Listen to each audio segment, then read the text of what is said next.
When the HOA fined me $5,000 for hunting on my own property, I didn't just fight back, I weaponized their greed against them.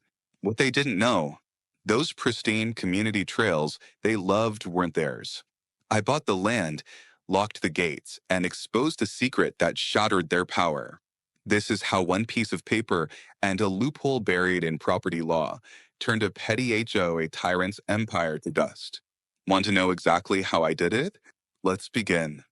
They thought they controlled every inch of this neighborhood until I found the one thing they'd overlooked: property law.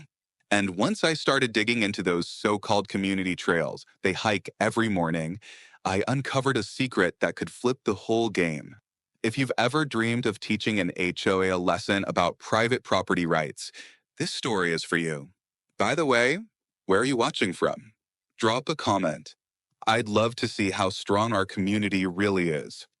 I never planned on becoming the neighborhood villain. 2 years ago, when I moved to Green Valley Estates, I was simply looking for peace and quiet. After 8 years in the military and another 5 working in cramped tech offices in Seattle, I crave space. Lots of it. My name is Mason Holloway, 38 years old, and I work remotely as a software engineer for a cybersecurity firm. The job pays well, gives me flexibility, and most importantly, allowed me to escape the city for this quiet suburb nestled against beautiful woodland in western Washington. Green Valley Estates seemed perfect on paper. Modern homes on spacious lots, backed by miles of forest, and just remote enough to feel peaceful without being isolated. The HOA fees were steep, for $150 quarterly, but the listing agent assured me it was worth it for the immaculately maintained community spaces and award-winning landscaping. What she conveniently failed to mention was that Green Valley Estates Association was ruled by Evelyn Richardson like a dictator, but even dictators forget. Every empire has a weakness. Hers was an 83-year-old man in Florida. I first met Evelyn during my second week in the neighborhood when she appeared at my door with a welcome basket that contained more HOA bylaws than actual welcome gifts. "We're so delighted to have new blood in Green Valley," she said with a smile that didn't quite reach her eyes. "I'm sure you'll love our community once you understand how we operate." That should have been my first warning. Evelyn, with her perfect bob haircut and designer casual, where was a senior manager at a prestigious law firm and had been the HOA president for 5 years running. Unopposed elections, I would later learn, because no one dared challenge her. The first few months I kept to myself. I paid my dues on time, maintained my lawn according to regulation, and avoided the monthly HOA meetings that, from what I gathered from my neighbor Sarah Johnson, were more like Evelyn's personal court sessions than actual community discussions. Sarah was one of the few genuinely friendly faces in the neighborhood, a 35-year-old elementary school teacher who lived 2 doors down and occasionally brought over homemade cookies just to be nice. "Don't let Evelyn get to you," she'd advised me early on. "She means well sometimes. She just believes her way is the only way." I might have continued flying under Evelyn's radar indefinitely if it weren't for my weekend hobby. Hunting wasn't just a hobby, it was the last thread connecting me to my grandfather, to the man I was before corporate America sanded me down. Growing up in rural Montana, I'd been taught to hunt by my grandfather since I was old enough to hold a rifle. It wasn't just recreation, it was tradition, a connection to a simpler way of life. And honestly, I enjoyed the quiet focus it required. One weekend in October, I discovered a large tract of wooded land adjoining our community, about 80 acres of pristine forest with a stream running through it. I spent a Saturday exploring it, and it looked perfect for deer hunting season, which was approaching. Curious about ownership, I did some research at the county records office. The land belonged to an 83-year-old man named Frank Williams, who had moved to Florida years ago but still maintained ownership. I managed to find his contact information and sent him an email explaining that I was interested in hunting on his property and would respect the land. To my surprise, he replied the next day. "Son, I've owned that land for 50 years, he wrote. "My family used to farm the clearings. Haven't been back there in almost a decade since my arthritis got bad. If you want to hunt there, you have my permission. Just be respectful and send me a picture if you get a nice buck. What I didn't realize at the time was that for years, Evelyn and several other HOA members had been using Frank's land for their morning hiking routine. They created unofficial trails, placed little benches at scenic spots, and even installed bird feeders, all without the actual owner's knowledge or permission. They had essentially claimed the land as their own private nature reserve, despite having no legal right to it. This detail would become important very soon. On a crisp November morning, I headed out before dawn with my rifle and hunting gear. I positioned myself in a clearing that Frank had mentioned was a good spot, waiting patiently as the sun rose. Around 9 in the morning, luck was with me. A healthy 8-point buck appeared at the edge of the clearing. I took the shot cleanly, and the deer went down instantly. As I approached to field dress it, I heard voices coming down one of the trails. Through the trees emerged Evelyn, leading a group of 5 women in expensive athleisure wear, all carrying water bottles and chatting about neighborhood gossip. The moment Evelyn spotted me kneeling beside the deer, her face transformed with horror. "What in God's name are you doing?" she shrieked, fumbling for her phone. "This is a protected area. Who gave you permission to murder animals here?" Before I could explain, she was snapping photos and threatening to call the authorities. "This is absolutely barbaric," she announced to her wide-eyed companions, and completely against Green Valley's commitment to environmental stewardship. I tried to explain that I had the owner's permission, but she cut me off with a dismissive wave. "We manage these nature trails," she insisted, "and hunting is absolutely prohibited." But what happened next made me realize that the HOA didn't just want to control the color of my mailbox. They wanted to control my entire life. 3 days after my encounter with Evelyn in the woods, I found an official-looking envelope stuck to my front door. Inside was a notice of violation from the Green Valley Estates Association, citing me for cruel hunting activities causing community disturbance and demanding a fine of $5,000 to be paid within 30 days. My first reaction was disbelief, followed quickly by anger. I knew enough about HOA regulations to understand they had no jurisdiction over activities conducted outside HOA property, especially on private land where I had explicit permission from the owner. I called Sarah immediately, who sighed heavily when I told her about the fine. "That sounds like Evelyn. She's been talking about this at the school where I teach, making you sound like some kind of serial killer. Several parents are worried there's a dangerous element in the neighborhood now." Sarah lowered her voice even though we were on the phone. "Look, Evelyn's been leading her Green Valley wellness walks through those woods for years. She uses it as a selling point when new people move in exclusive access to private nature trails. I don't think she's ever bothered to check who actually owns the land. $5,000 wasn't just a fine, it was a declaration of war. And wars are won with intel." The next HOA meeting was scheduled for the following evening, and I decided to attend and challenge the fine. When I arrived at the community center, the small meeting room was unusually full. Evelyn sat at the head of the table, flanked by Marcus Bennett, the 42-year-old vice president who worked for the local government and functioned primarily as Evelyn's yes man. Richard Cooper, the 55-year-old HOA treasurer, sat to her right, looking uncomfortable. I recognized several other neighbors, including Jessica Parker, a 40-year-old woman known for reporting even the most minor HOA violations with zealous enthusiasm. Mr. Holloway has decided to join us," Evelyn announced as I took a seat near the back. "Perhaps you'd like to explain to the community why you feel it's appropriate to engage in violent activities in our neighborhood nature preserve." The way she framed the question made it clear this was a public shaming, not a discussion. I stood up, holding a folder of documentation I'd prepared. "I'd be happy to clarify a few things," I said calmly. "First, I was hunting legally with a valid permit on private property with the owner's explicit written permission.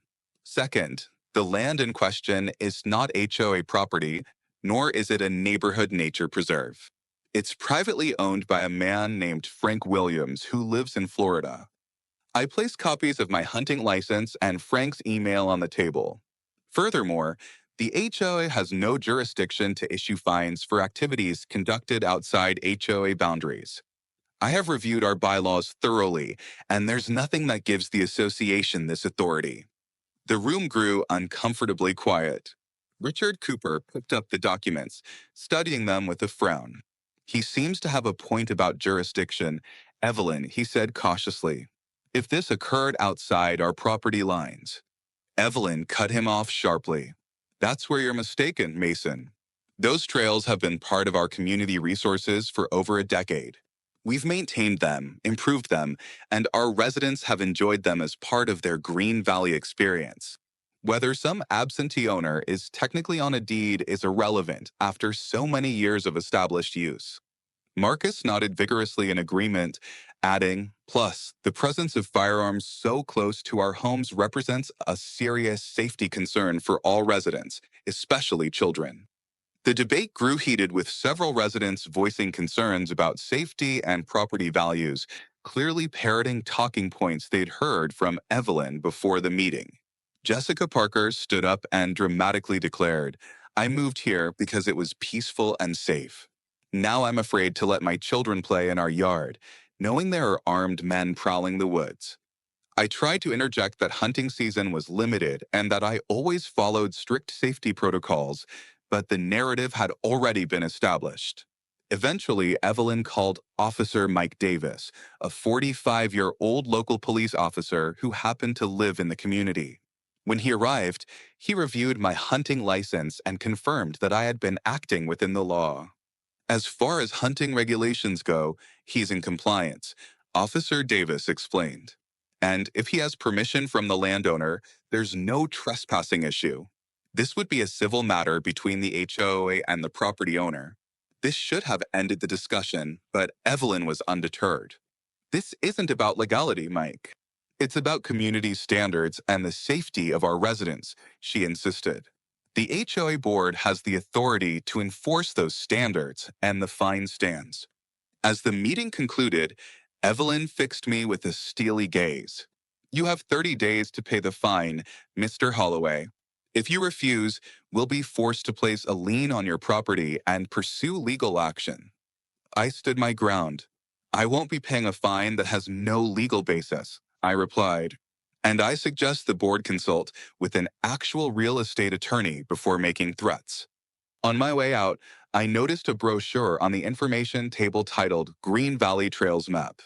I picked it up and was shocked to see Frank's entire property clearly marked as Green Valley Nature Trails with no mention that it was private land.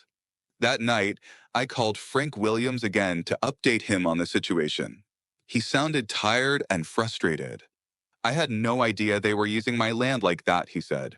I've never given anyone permission to build trails or install benches. The property taxes keep going up, and I've been thinking about selling anyway. My medical bills are piling up, and I could use the cash. A thought began to form in my mind. Frank, I asked casually, if you're serious about selling, I might be interested in buying. What price would you consider? As we discussed the details, I realized I might have found the perfect way to turn the tables on Evelyn and her HOA. That night, as I researched property ownership laws, I discovered something that made me gasp. The HOA wasn't just using the land without permission. Buried in county records, I found their fatal mistake. Blueprints for the Evelyn Richardson Nature Park, a $200,000 monument to her ego, built on land she never owned. They'd even etched her name in stone. But monuments make easy targets. While digging through public records, I found permit applications filed by the HOA for preliminary development of a community nature park on Frank's land. They'd submitted environmental surveys, applied for grants, and even held fundraisers, all for a project on land they didn't own. Attached to the applications were architects' renderings showing walking paths, picnic areas, and at the entrance, a stone sign declaring Evelyn Richardson Nature Park, a Green Valley legacy. The audacity was breathtaking. The next morning, I contacted Amanda Lewis, a 40-year-old real estate attorney recommended by a colleague. She reviewed the documents I had collected and raised her eyebrows. "This is unusual," she said diplomatically. "The HOA has essentially attempted to claim adverse possession of the land, but they haven't met the requirements. In Washington state, they would need to have used the land openly, notoriously, and without permission for at least 10 years, and they would need to pay the property taxes, which clearly Mr. Williams has been handling. Furthermore, their plans to develop the property go well beyond casual use. This is a clear overreach." When I told her I was considering purchasing the land myself, she smiled. "That would certainly be an interesting solution. Let me help you make sure everything is above board." Over the next few days, a strange campaign began in the neighborhood. My garbage cans would mysteriously remain at the curb after collection. Anonymous notes appeared on my windshield, warning me that animal killers aren't welcome in Green Valley. Several neighbors who had previously been friendly suddenly became distant. Sarah told me she'd overheard Evelyn at a school function warning parents to keep their children away from that dangerous man on Maple Street. The message was clear: conform or be ostracized. While this social pressure campaign unfolded, I was quietly working with Frank Williams and Amanda Lewis to negotiate the purchase of the 80 acres. Frank initially asked for $800,000, but given his eagerness to sell and the property's remote location, we eventually settled on $750,000. It was a steep price, nearly my entire savings and a chunk of an inheritance from my grandparents, but I considered it an investment in both real estate and peace of mind. Amanda expedited the paperwork, and we scheduled the closing for the following week. During this time, I received 3 more notices from the HOA: one for improper garbage can storage, another for unauthorized vehicle parking, my own truck in my own driveway because I'd left it there for more than 24 hours while on a business trip, and a third reminder about the hunting violation fine, now with added late fees. I filed each one away, following Amanda's advice to document everything but not engage until we'd completed the land purchase. Sarah continued to be my eyes and ears in the community. Evelyn's holding private meetings with certain homeowners. She reported one evening: "They're planning some big announcement about a new community project. There's a fundraising event next month. Very exclusive. Minimum donation of $1,000. She's been particularly friendly with Daniel Thompson from the city council. I think she's securing permits or approvals for something." Daniel Thompson was a 50-year-old local politician known for supporting development projects, and his connection to Evelyn raised further concerns about what they were planning for Frank's land.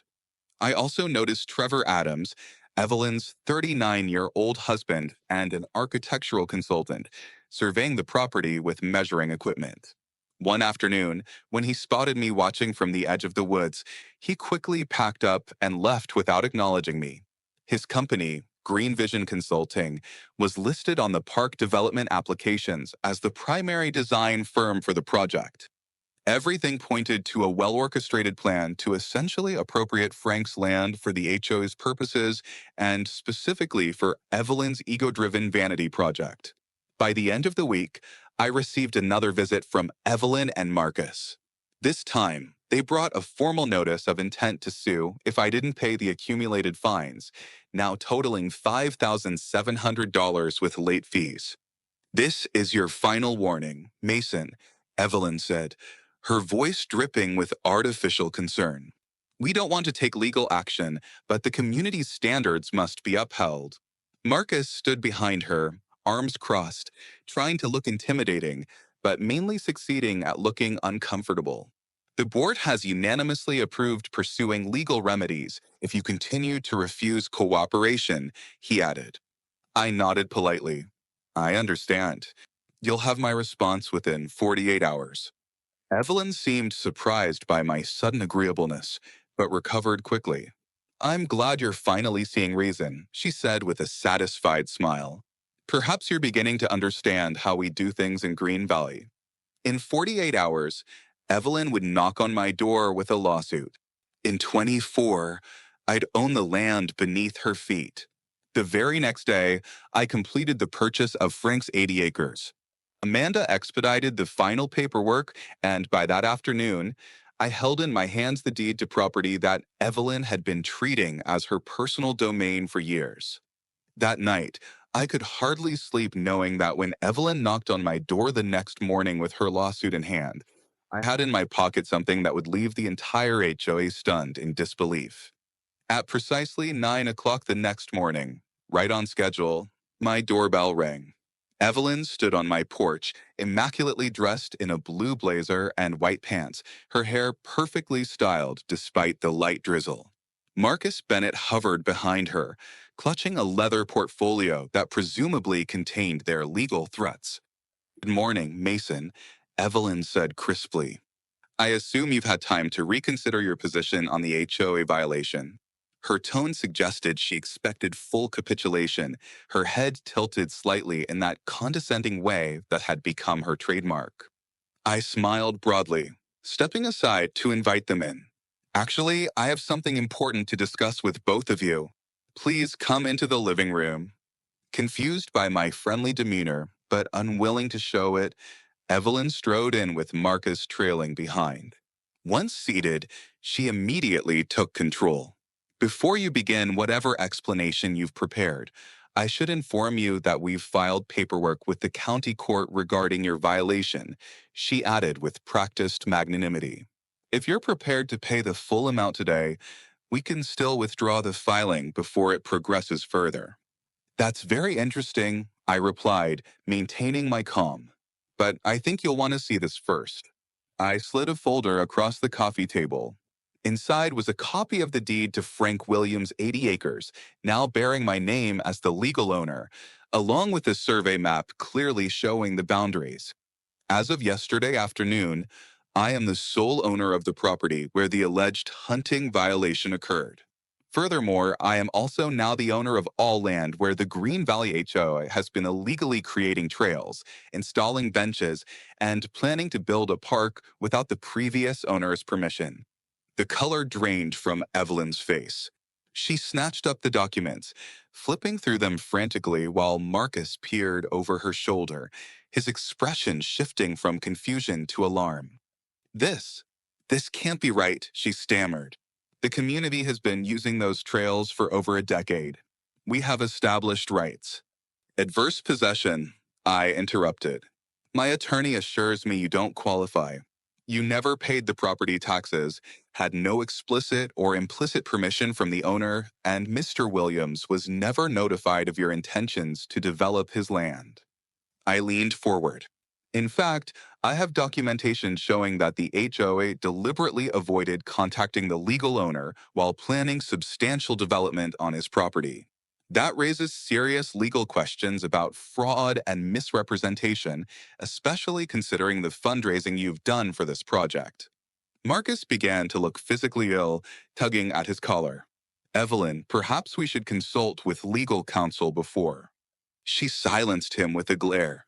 "This changes nothing," she insisted, though her voice had lost its earlier confidence. "The community has established usage rights through years of maintenance and improvement of the trails. The courts will recognize." "Feel free to pursue that argument in court," I replied evenly. "In the meantime, as the legal owner, I'm formally notifying you that all HOA activities on my property must cease immediately. Any trails, benches, bird feeders, or other installations are there without my permission and must be removed within 7 days." Further, I added, sliding another document toward them, "This is a cease and desist letter from my attorney regarding the fraudulent park development plans. All fundraising and permit applications must be withdrawn immediately." Evelyn stood abruptly, her composure cracking. "You have no idea who you're dealing with," she hissed. "I've built this community from nothing. Everyone respects my vision. One, one outsider with a deed won't change that. The HOA board stands behind me completely." I remained seated, maintaining eye contact. "That may be true, but the law stands behind me. And unlike HOA rules, Actual property law is enforceable by authorities beyond your control. After they left, Evelyn storming out, Marcus scurrying after her, I watched through the window as they hurried across the street to the home of Jessica Parker, no doubt to begin damage control. Within hours, my phone was buzzing with text messages from Sarah. Emergency HOA meeting called for 7 p.m. tonight. Everyone's talking about you buying the hiking land. Evelyn is furious. By afternoon, I had ordered private land, no trespassing signs to be installed around the perimeter of my new property, and hired a contractor to begin placing them the next day. As I prepared to attend the emergency meeting, my doorbell rang again. This time, it was Emily Chen, a 39-year-old reporter from the local newspaper.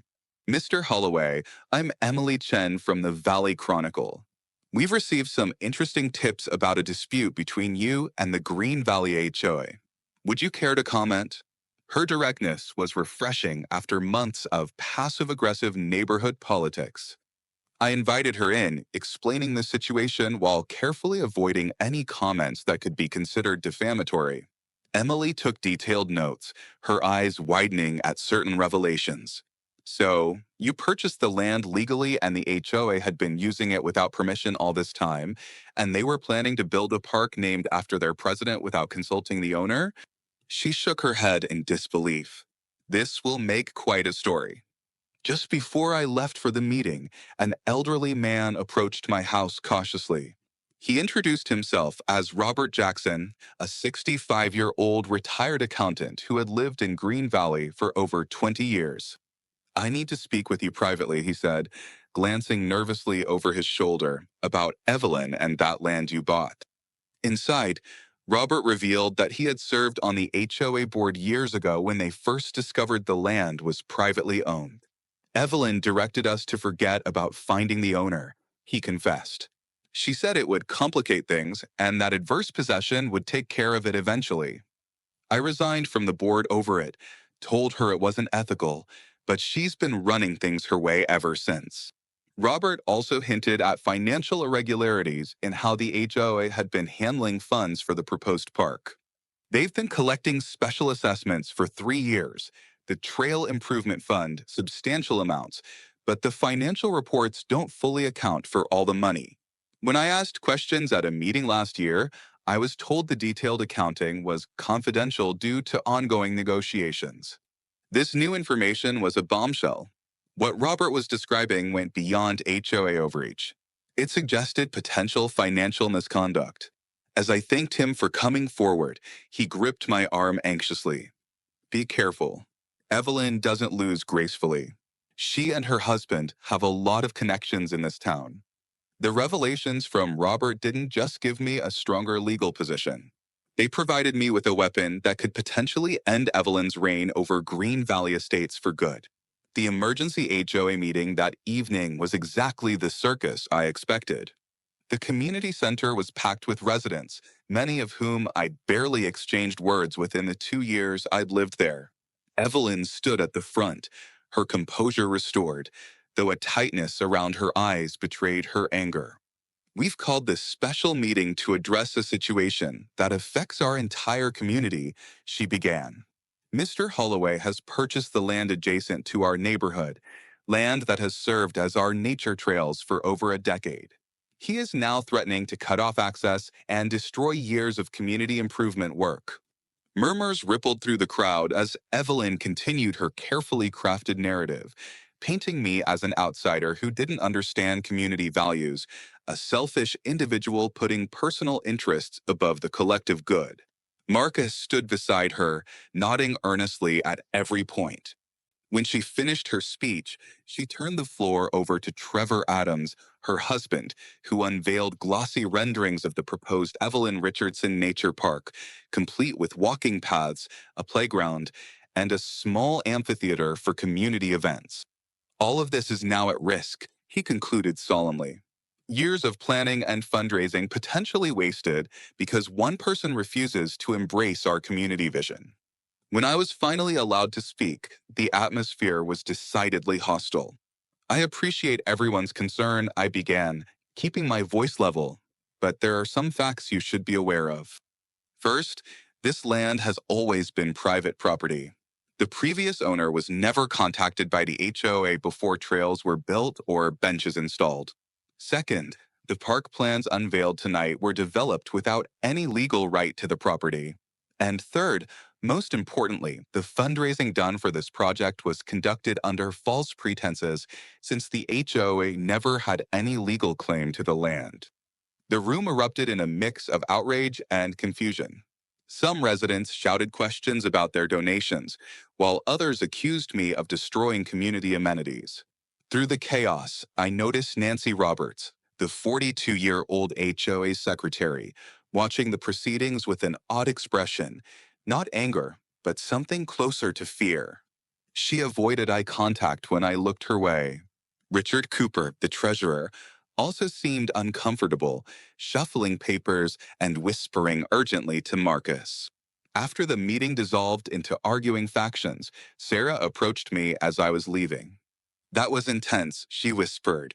"But you've got people talking." Some of the older residents are asking questions about the fundraising. No one seems to know exactly how much was collected or where it all went. She glanced around nervously. "Listen, I think Nancy knows something. She's been acting strange ever since the park project began. Maybe try talking to her." Over the next 3 days, I watched as my property signs were installed around the perimeter of my new land. By the second day, half of them had been removed or vandalized, exactly as I'd anticipated. I'd installed trail cameras at key points, which captured clear images of Marcus Bennett and several other HOA members trespassing to remove the signs in the middle of the night.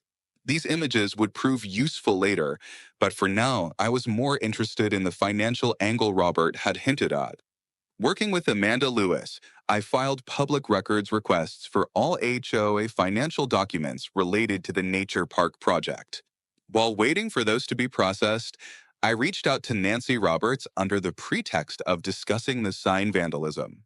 She initially refused to meet, clearly frightened, but eventually agreed to talk at a coffee shop 2 towns over, where she felt safe from prying eyes.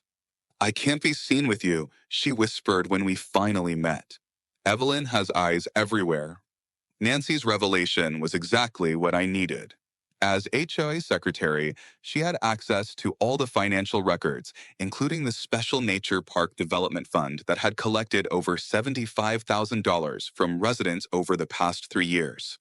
The money goes into the fund, but then large chunks are transferred to a consulting company called Green Vision Consulting for preliminary design work and environmental assessments, she explained.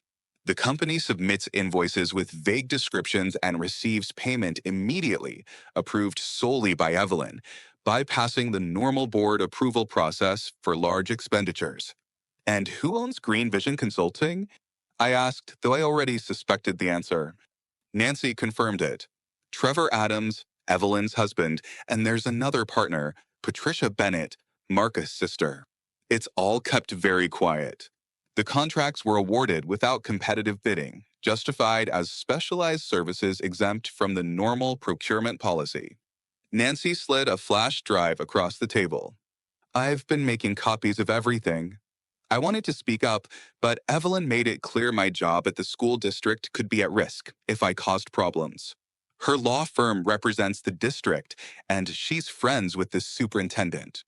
Armed with this evidence, I contacted Detective Alex Morgan, a 40-year-old investigator with the county sheriff's office who specialized in financial crimes. After reviewing the documents, he agreed there were sufficient grounds for a preliminary investigation into potential embezzlement and misappropriation of funds. "This isn't just an HOA dispute anymore," he explained. "If they've been soliciting donations for a project on land they knew they didn't own, and then diverting those funds to a company owned by the board president's family, that crosses several legal lines."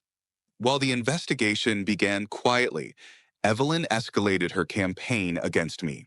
A small group of protesters appeared outside my house one morning, carrying signs reading, "Save our trails" and "Community over selfishness." local social media groups filled with posts questioning my character and intentions. More disturbingly, Sarah called to warn me that she'd been approached by the school principal, who expressed concerns about her friendship with the controversial new resident and hinted that her upcoming contract renewal might be affected. Emily Chen's article about the dispute appeared in the Valley Chronicle, presenting a relatively balanced view of the situation, but raising pointed questions about the park fundraising and the HOA's authority. The day after it was published, I received a certified letter from the HOA's attorney threatening to sue me for defamation and demanding $100,000 in damages for harming the reputation of Green Valley Estates Association and its officers. The letter specifically mentioned the financial allegations, claiming they were malicious fabrications intended to distract from Holloway's own violations. That evening, I received an unexpected call from Detective Morgan. "We've obtained preliminary bank records," he said without preamble. "In the past 3 years, Green Vision Consulting has received payments totaling $68,000 from the HOA's special fund. The company has only one client, the HOA, and has issued invoices for services that would typically cost about one-third of what was charged. We're moving forward with the investigation, but thought you should know." At the next HOA meeting, Evelyn was visibly tense, but doubling down on her narrative. "We will not be intimidated by baseless accusations," she declared to the assembled residents. "Mr. Holloway is attempting to deflect attention from his own violations by smearing the reputation of those who have selflessly served this community. Rest assured, the board will defend itself vigorously against these attacks." As she spoke, I noticed several residents exchanging skeptical glances. The facade was beginning to crack. Evelyn must have sensed it too, because she abruptly shifted tactics, fixing me with a cold stare from across the room. "You've made a serious mistake, Mason. When this is over, I promise you won't just lose this battle. You'll regret ever moving to Green Valley. I will personally make sure of it." Her threat, made publicly in front of dozens of witnesses, was the final piece I needed. As I left the meeting, I knew it was time to stop playing defense and launch my counterattack. What Evelyn didn't know was that in 24 hours, it wouldn't be me facing devastating consequences. It would be her. The next morning, I called Emily Chin and invited her to my home for an exclusive interview. When she arrived, I presented her with copies of all the evidence I'd gathered, financial records showing payments to Green Vision Consulting, the incorporation documents for the company showing its ownership by Trevor Adams and Patricia Bennett, the fundraising materials that misrepresented the HOA's right to develop the land, and statements from both Frank Williams and Robert Jackson confirming the HOA had deliberately avoided contacting the legal owner. I also included the audio recording of Evelyn's threat from the previous night's meeting, along with witness statements from residents who had heard it. "This is extensive," Emily said, eyes widening as she reviewed the documents. "And you're saying Detective Morgan is already investigating?" I nodded. "He's been very professional, treating this as a potential financial crimes case rather than a neighborhood dispute. I believe he's interviewing other board members today." Emily's article would appear in the next day's paper, but she promised to publish an online preview that evening, perfect timing for the special HOA meeting Evelyn had called to discuss legal strategies against defamatory statements.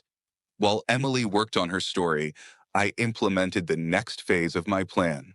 With Amanda's help, I drafted a formal letter to every Green Valley resident, providing documentation of the financial irregularities and explaining exactly how their donations had been misused. I included copies of the trail camera photos showing HOA board members vandalizing my property signs, along with a detailed accounting of how much had been collected for the park fund versus how much had been paid to Green Vision Consulting. The letter concluded with a proposal. I would establish a legitimate community trail on a portion of my land, properly maintained and insured, if the current HOA leadership resigned and new, transparent financial controls were implemented. By late afternoon, News had spread that Detective Morgan had been seen at the homes of Richard Cooper and Nancy Roberts, presumably taking official statements. Several residents reported receiving calls from Evelyn, urging them to attend the evening's meeting to show solidarity against baseless attacks on our community. But her support was crumbling rapidly. John Peterson, a 70-year-old retired banker who had donated $5,000 to the park fund, was calling other residents, expressing his outrage at how the money had been handled. Cynthia Miller, one of Evelyn's former allies on the HOA board, publicly announced she was requesting a full audit of all association funds. The special meeting that evening was unlike any other in Green Valley's history. The community center was packed beyond capacity, with residents spilling out into the parking lot. Evelyn arrived with Trevor and Marcus, all three looking tense but determined. She attempted to call the meeting to order, but was immediately interrupted by shouts and questions from the crowd. "Is it true you've been funneling HOA money to your husband's company?" Someone called out. "Why didn't you tell us the land wasn't ours to develop?" demanded another. Evelyn tried to regain control, her voice rising above the din. "These are all malicious fabrications. Mason Holloway is attempting to manipulate this community for his own purposes. Yes, Green Vision Consulting has provided services to the HOA, all properly documented and approved by the board. The fact that Trevor happens to be a principal in the company doesn't change the quality of work provided. This only prompted more questions and objections. But you didn't disclose the conflict of interest," shouted Richard Cooper, surprising everyone by breaking ranks. "I signed off on those payments because you assured me everything was above board." As the meeting descended into chaos, District Attorney William Hayes unexpectedly arrived, accompanied by Detective Morgan. They stood quietly at the back of the room, observing. Their presence did not go unnoticed by Evelyn, whose composure finally cracked. "This is ridiculous," she shouted, slamming her hand on the podium. "Everything I've done has been for this community. If I've bent a few procedural rules, it was only to ensure our beautiful park would become a reality. Would you rather have some gun-toting outsider control our access to nature?" Her outburst silenced the room momentarily, but then Nancy Roberts stood up from her seat in the corner. "That's not true, Evelyn. And you know it," she said, her voice trembling but determined. "You deliberately concealed information about the land ownership. You pressured the board to approve payments to Trevor's company without proper review. You threatened my job when I questioned the invoices. This wasn't about the community. It was about building a monument to yourself with other people's money." The meeting erupted again, with multiple residents demanding Evelyn's resignation. Marcus attempted to defend her. His heart wasn't in it.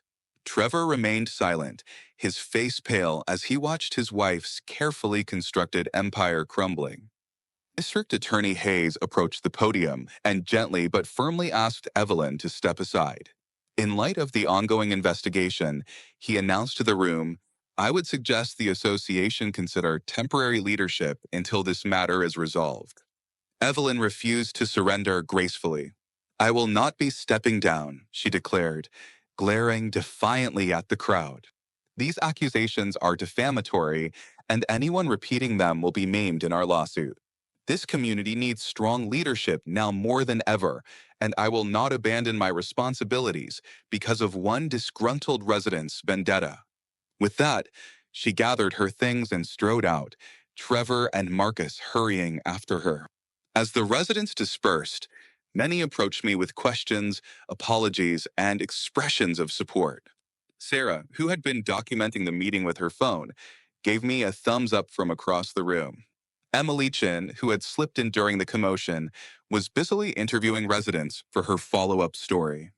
District Attorney Hayes and Detective Morgan asked if I could come to the sheriff's office the next morning to provide an official statement. "This has moved beyond an HOA dispute," Hayes explained quietly. "The evidence suggests potential wire fraud, misappropriation of funds, and abuse of position. We're taking it seriously." That night, I received a text from an unknown number. "Storage unit at Valley Self Storage, Unit 23, getting emptied tonight." Documents being moved. Thought you should know. I immediately called Detective Morgan, who thanked me for the tip and promised to look into it. The next morning, I learned that officers had intercepted Trevor Adams and Patricia Bennett removing boxes of financial records from the storage unit, a desperate last attempt to destroy evidence that only served to strengthen the case against them. Evelyn might have threatened to ruin my life, but it was her own life that was now falling apart, and entirely by her own hand. But Evelyn's face when I showed the deed across the table, that was just the first act. For the real fireworks, they came after she left. 2 days later, Evelyn made her last move. Through social media and email, she announced a community trail preservation walk, basically, a mass trespass on my land set for Saturday morning. Join your neighbors in reclaiming our beloved trails, it read. Bring kids, grandparents, cameras. Show Mason Holloway he can't steal what's ours. It was a clear stunt to paint me as the villain, one man blocking families from their land. I saw this coming and was ready. First, I alerted Detective Morgan in the sheriff's office. Then, working with Amanda Lewis, I legally marked most of my land as a private wildlife reserve with permits and tax benefits. I built a sturdier fence, clear signs showing conservation status and trespassing penalties. I also added a legal entry gate with an info kiosk detailing the property's designation. Saturday morning, I stood at the gate with a camera, Amanda beside me. Evelyn showed up on cue, leading about 30 people waving signs like Trails for All. She wore brand new hiking gear and carried a walking stick she clearly had never used before. She hesitated at the fence, but quickly put on a show. This is outrageous, she declared for the cameras. We've used these trails for decades. These fences are illegal, and we're here to take back our rights. She moved toward the gate, but before she touched it, 3 patrol cars rolled up. Deputies stepped out, led by Detective Morgan. Morning, Morgan told the group. This land is private. The owner has reported past trespassing and vandalism. Anyone crossing this line can be arrested. He looked at Evelyn. Mrs. Richardson, organizing this mass entry may be used as further evidence in your case. Evelyn's face turned red. This is absurd. Tell them Marcus. But Marcus backed away, not eager to clash with the law. Others followed, heading to their cars as the threat of arrest cooled Evelyn's crowd. You're all giving up? She cried. After everything I've done. That line, everything I've done, sounded different now, knowing the truth. Her crowd thinned to a few diehards who also left after firm but polite pressure from deputies. As she walked to her car, Evelyn shot me a hateful glare. This isn't over, she hissed. But her threat rang empty now, stripped of power. The next week was a flood of developments, with evidence from Nancy Roberts and Richard Cooper and files from the storage unit. The district attorney charged Evelyn, Trevor, and Patricia with fraud, embezzlement, and misuse of HOA funds. Over $68,000 had been taken to fund vacations and renovations. The HOA board was disbanded by emergency vote. Sarah Johnson was elected interim president. Her first move was a full audit and new rules for financial transparency. The rest of the board apologized to me and the community for letting Evelyn go unchecked. Richard Cooper resigned, admitting he never verified Evelyn's directives. Meanwhile, I kept my word. I built a real public trail on part of my land with proper permits and planning. I named it the Frank Williams Memorial Trail after the original owner.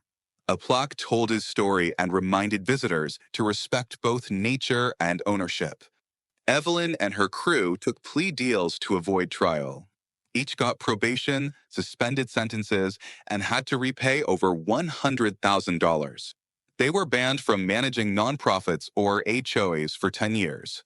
A month later, they sold their house and quietly left Green Valley, reputations ruined. The last HOA meeting I attended felt different. Under Sarah, the focus was on community, not power games. When we voted on a new access agreement to my land with insurance and conservation guidelines, it passed unanimously. This is what real community looks like, Sarah said. Walking home, I thought back on everything. I still hunt on my land now with full support from neighbors. The HOA still exists, but now works for people, not against them. And the $75,000 Evelyn paid back? At my suggestion, it became a scholarship fund for students studying ethics and leadership. Sometimes losing something shows its real worth. The HOA lost access and found honesty. Me? I gained something far better, a true community. And Evelyn? Last I heard, she's in an apartment with no HOA at all. Fitting. Still think HOAs are harmless? Think again. Smash that subscribe button because next week I'll show you how to dissolve an HOA legally.